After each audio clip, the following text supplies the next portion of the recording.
I remember the hot, sunny summer day when I met with my advisor to register for fall semester classes. He gave me a paper with all the mandatory classes I had to take in order to complete the Sustainable Energy program. I looked at it and I thought, what? English class?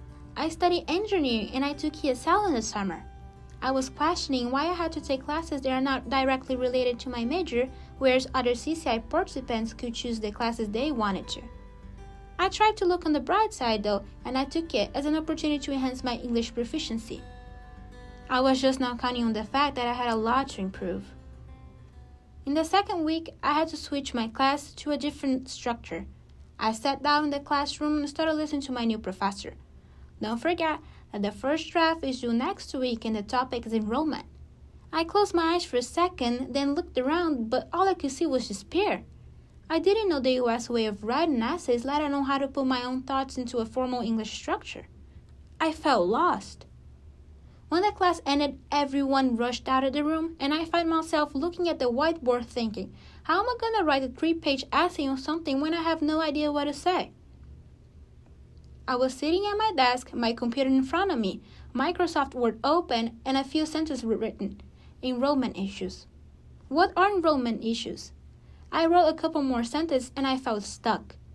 Back in my home country, I used to study alone and I almost never sought help because most of my professors were just not willing to do so. After something that felt like hours without any ideas coming to my mind, I remembered something. A senior student once told me, whenever you need help, go to the Learning Center.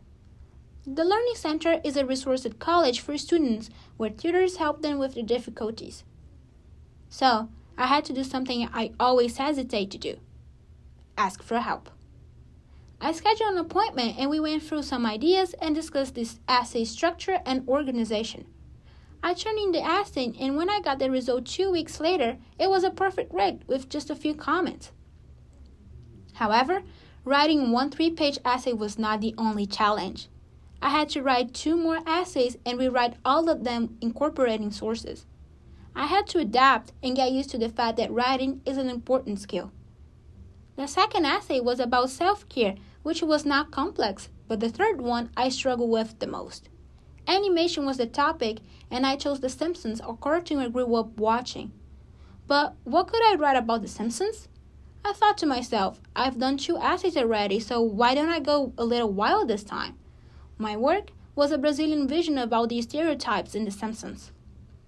It took me an entire day to write it, but it was the turning point. I went to the Learning Center for the last time because I felt confident enough to write the other essays alone. When I discussed the rewrite ideas with my professor in class, she told me, "Nice work. It's always good to see students coming up with outside-the-box ideas." This whole experience made me learn that there's nothing wrong with asking for help. Taking advantage of the resources that the college offers pushed me out of my comfort zone. As a result, when I wrote the final 5-page essay, I knew I had to go to the Learning Center, not rewrite the essay.